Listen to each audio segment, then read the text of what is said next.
रे कुड़मी, जन्ने पूड़ी तन्ने मुड़ी रे। ए आदिवासी, होश में रहो। रे गालीबाज, गाली देगा। ऐसा ही कुछ मिजाज अभी झारखंड की एक बहुसंख्यक आबादी का है। जोहार, नमस्कार। कौशलेंद्र नाम है मेरा। बहुत गलत शब्दों का चयन किया मैंने शुरुआत के लिए, लेकिन आज मेरा पूरा शो देखिएगा, आपको भी दर्द होगा, मुझे भी दर्द हो रहा है। क्योंकि एक बहुसंख्यक आबादी, झारखंड की एक बहुसंख्यक आबादी आदिवासियों की, कुर्मियों की आपस में लड़ रही है। कौन लड़ा रहा है, क्यों हो रही है लड़ाई, क्या है इस लड़ाई की अंतर कथा। कुर्मी रेल टेका कर खुद को एसटी दर्जा दिए जाने की मांग कर रहे हैं। वहीं आदिवासी सरना समाज के बैनर तले विभिन्न संगठन एकदम रांची से शुरू होकर जिलावार घूम घूम कर कुर्मी समुदाय के लोगों को गाली दे रहे हैं, उनके एसटी वाली मांग का विरोध कर रहे हैं। मुकदमेबाजी भी हो रही है, कोई जेल जा रहा है, किसी के खिलाफ एफआईआर दर्ज हो रहा है, और हर दिन हर जगह से नई नई खबर आ जाती है। आज गम्हरिया की तस्वीर आई। गम्हरिया में झामुमो के एक नेताजी भी खुलकर आए मैदान में, और उन्होंने जमकर आदिवासी कुर्मियों को गालियां दी। आदिवासी समाज से आते हैं। उन्होंने कुर्मी को एसटी का दर्जा दिए जाने को लेकर चलने वाले आंदोलन की मुखालफत की। वो वीडियो आया भी और लोगों ने देखा भी। उससे पहले आ गया धनबाद से कि कुर्मी समाज के नेताजी को उनके दल के अध्यक्ष जी ने पार्टी से निकाल दिया, निष्कासन का लेटर थमा दिया कि भैया आप बाहर हो जाओ। आप कैसे कुर्मी के खिलाफ, आदिवासियों के खिलाफ कुर्मियों के आंदोलन में सम्मिलित हो गए। ये तमाशा बन गया है। अब क्या है इस तमाशे की अंतर्कथा, वही समझाऊंगा। पहले थंबनेल देखिए, फिर हम आगे बढ़ते हैं। थंबनेल से ही आपको बहुत कुछ स्पष्ट हो जाएगा। क्या है हमारा थंबनेल? थंबनेल आपने गौर से देख ही लिया होगा। हाँ, महतो जी के एसटी का जख्म और आदिवासियों के दर्द से भाईचारा तार तार। सरकार मौन और भाजपा देख रही तेल और उसकी धार। जी हां, अब तक हम आजसू की बात करते रहे, जेएलकेएम की बात करते रहे। क्या कर रहे हैं सुदेश महतो, क्या कर रहे हैं जयराम महतो। साथ ही साथ ये चिंतन भी हो जाना चाहिए कि महागठबंधन की सरकार क्या कर रही है और मुख्य प्रतिपक्ष भाजपा क्या कर रहे हैं। लेकिन इससे पहले एक कहानी सुनिए। कृष्णचंद्र जी नाम सुना होगा, बड़े कहानीकार। उनकी कहानियां बड़ी रोचक और सामाजिक व्यवस्था पर कटाक्ष करने वाली होती थी। कृष्णचंद्र जी की कहानियां आपने भी स्कूल कॉलेज में पढ़ी होगी। एक कहानी थी उनकी, जामुन का पेड़। उस कहानी में लिखा था उन्होंने कि रात को बड़े जोर से अंधड़ चला और सेक्रेटेरिएट के लॉन में एक जामुन का पेड़ गिर गया। सुबह जब माली ने देखा तो उसको दिखा कि पेड़ गिरने से उसके नीचे एक आदमी दबा पड़ा हुआ है।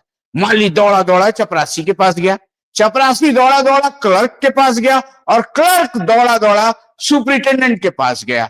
सुपरिटेंडेंट दौड़ा दौड़ा कहां चला गया? लॉन में आया, और आके लॉन में उसने देखा पेड़ के नीचे एक आदमी दबा हुआ है। वहां सुपरिटेंडेंट के साथ पहुंचे क्लर्क ने कहा, आहा कितना बढ़िया जामुन का फलदार पेड़ था। दूसरा क्लर्क बोला, अरे कितना उसका रसीला फल था। तीसरे ने कहा, हम तो झोली झोली भरकर घर ले जाते थे। माली ने कहा, सरकार देखिए वहां एक आदमी भी दबा पड़ा है। सुपरिटेंडेंट ने कहा, अरे आदमी भी दबा है, जिंदा है कि मर गया है?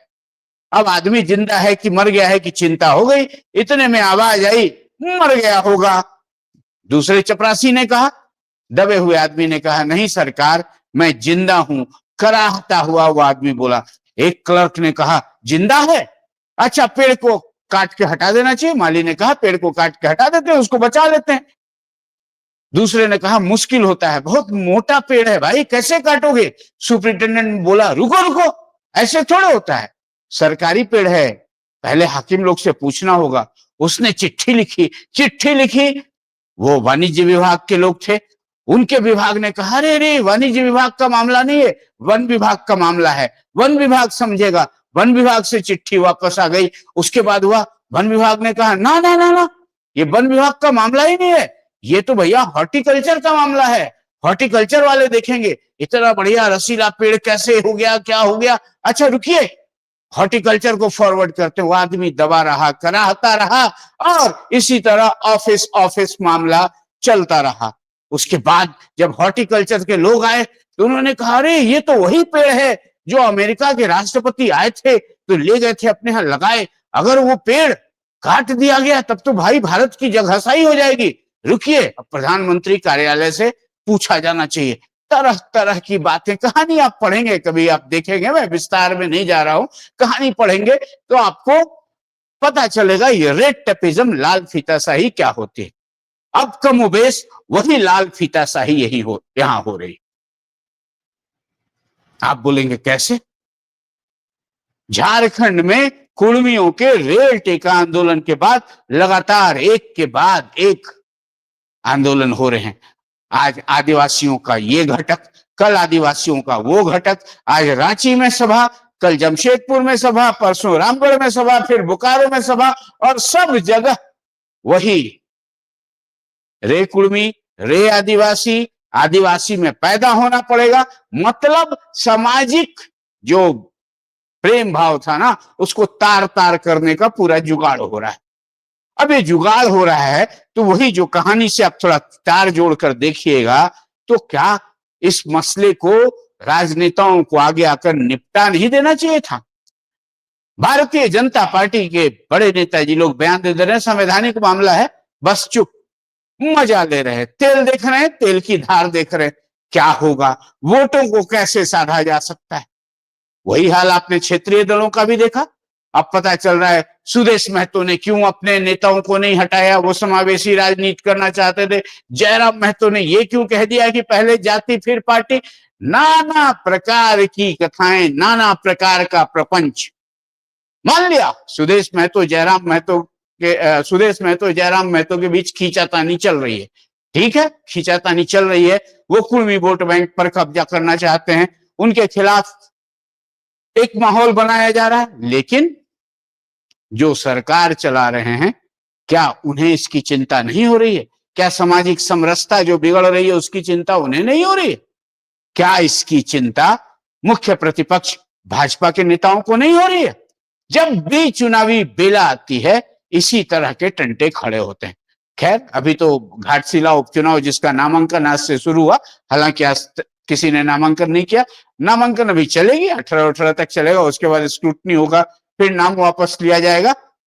अभी उम्मीदवारों की घोषणा भी, आधिकारिक घोषणा ना तो महागठबंधन ने की है, ना ही एनडीए ने। हाँ, जेएलके ने आज कह दिया कि भैया हम अपना उम्मीदवार उतारेंगे, हम भी घाटशिला में उतरेंगे। मतलब ये कहानी आज खत्म हो गई कि जेएलके भाजपा के फेवर में या एनडीए के फेवर में चुप होकर बैठने जा रही है। सुदेश महतो पहले ही एनडीए की बैठक में एक सुर से कह चुके हैं कि भैया हम घाटशिला में साथ साथ हैं, हमें कोई दिक्कत नहीं है। प्रेस कॉन्फ्रेंस हुआ था ना जिसमें एनडीए के सारे घटक जुटे थे, वहां सुदेश महतो भी जुटे थे।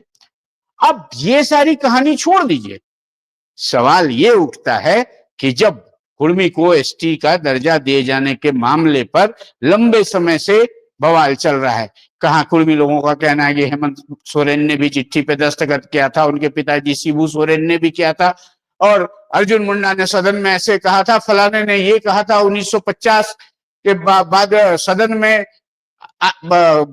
सांसदों ने इस मसले को उठाया था, बार बार फलाने उठाते रहते, नाना प्रकार की बातें।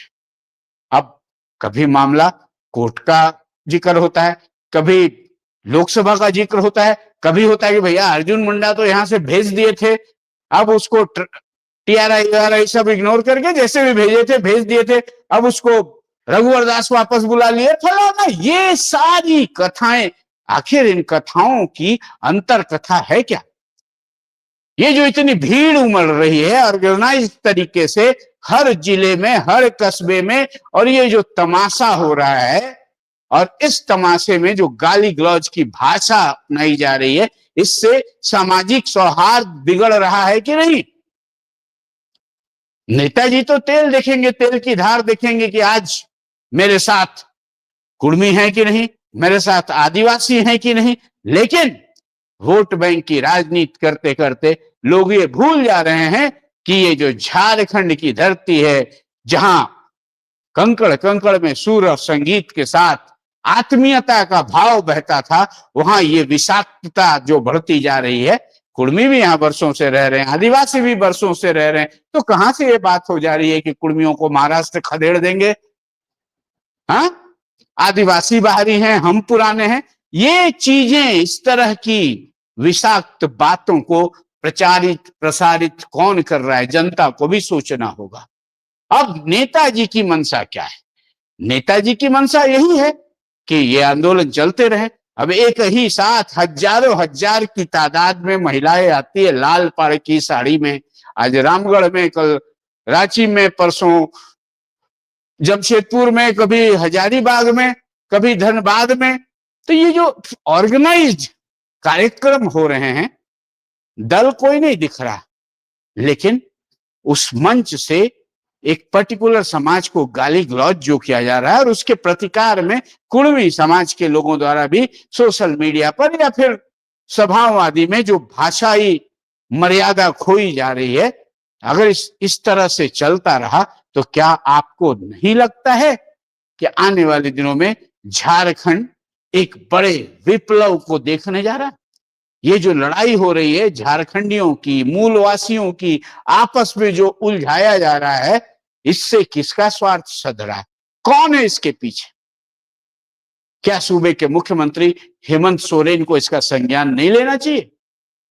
क्या सूबे के प्रथम मुख्यमंत्री रहे और फिलहाल नेता प्रतिपक्ष बाबूलाल मरांडी को इसका संज्ञान नहीं लेना चाहिए? ये मसला इतना हल्का तो है नहीं, मसला गंभीर है। माना कि सुदेश महतो कुर्मी संगठनों की फंडिंग करते थे, ठीक है, सुदेश महतो अपनी वोट बैंक को दुरुस्त कर रहे थे। माना कि सुदेश महतो और जेएलके के बीच की खींचतान में ये झगड़ा खड़ा कराया जा रहा है, लेकिन इस झगड़े का दंश कौन झेलेगा? झारखंड ही झेलेगा ना। और झारखंड के भविष्य के लिए बड़ी बड़ी बातें करने वाले लोग यदि इस मसले पर मौन रहें तो यही कहेंगे ना कि वो तेल देख रहे हैं, तेल की धार देख रहे हैं। ये वोट बैंक जाएगा कहां? इस मसले का समाधान होना चाहिए। मैं नहीं कह रहा कि कुर्मी सही है, आदिवासी गलत है, या आदिवासी सही है, कुर्मी गलत है, लेकिन इस आंदोलन की आड़ में जो वैमनस्य की आग लगाई जा रही है, जो एक दूसरे से लड़ाया जा रहा है, इसका दंश तो गांव में बैठा हुआ आखिरी आदमी ही झेलेगा ना। नेताजी तो स्कॉट में घूमते हैं, नेताजी के साथ तो पूरा तंत्र होता है, लेकिन ये जिससे बनता है ये जनतंत्र, उसका जो जन है वो तो गांव में बैठा है ना। अब इस तरह की बातें, अब निशा भगत आग उगलेंगी, ज्योत्सना केरकेट्टा आग उगलेंगी, अजय तिर्की आग उगलेंगे, ग्लैडसन डुगडुंग आग उगलेंगे, उसी तरह कुर्मी नेताजी लोग आग उगलेंगे। और ये जो आग एक दूसरे समाज के प्रति जो विषाक्तता, जो जहर का बीज बोया जा रहा है, उसका दुष्परिणाम तो झारखंड ही झेलेगा ना। क्या झारखंड के लिए पलायन, रोजगार या फिर और विकास के मुद्दे नहीं बच गए? बस यही एक मुद्दा बच गया है जिस पर झारखंडी आपस में लड़ते रहे। सोचिएगा जरूर, आंदोलनों की आड़ में नेताजी तेल और तेल की धार तो नहीं देख रहे। जनता को भी जागना होगा, जनता को भी सोचना होगा। फिलहाल आज तो मुख्यमंत्री वापस आ गए, कल कैबिनेट की बैठक है। कैबिनेट की बैठक में नगर निकाय चुनाव वो सारंडा से संबंधित महत्वपूर्ण निर्णय आ सकते हैं। साथ ही साथ हाल के दिनों में जो उपद्रवी माहौल बना है, आसार हैं कि मुख्यमंत्री इसका भी संज्ञान लेना भी चाहिए।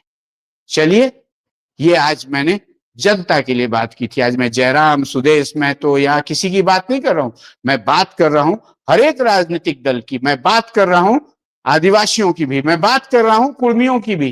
क्यों लड़ा रहे हैं लोग? कौन है वो लोग जो लड़ा रहे हैं लोगों को आपस में? ठीक है, कुर्मी को एसटी का दर्जा दिया जाना चाहिए, नहीं दिया जाना चाहिए, ये तो भैया या तो संसद तय करेगी, राज्य सरकार यहां से संस्तुति भेजती है, नहीं भेजती है राज्य सरकार को तय करना है, नहीं होता है तो कोर्ट में जाकर कोर्ट निर्णय करेगा। कोर्ट से भी हो सकता है ना, कोर्ट में पहले भी लोग गए हैं। लेकिन ये सड़कों पर जो एक दूसरे के ऊपर गालीबाजी की राजनीति हो रही है, जिस तरह से भड़काया जा रहा है, आदिवासी बनाम कुर्मी का जो विष बीज डाला जा रहा है, ये विष बीज झारखंड की धरती में बोने वाले झारखंड को कहां ले जाना चाहते हैं, सोचिएगा जरूर। क्योंकि झारखंड की पहचान ये विद्वेष कभी नहीं रही।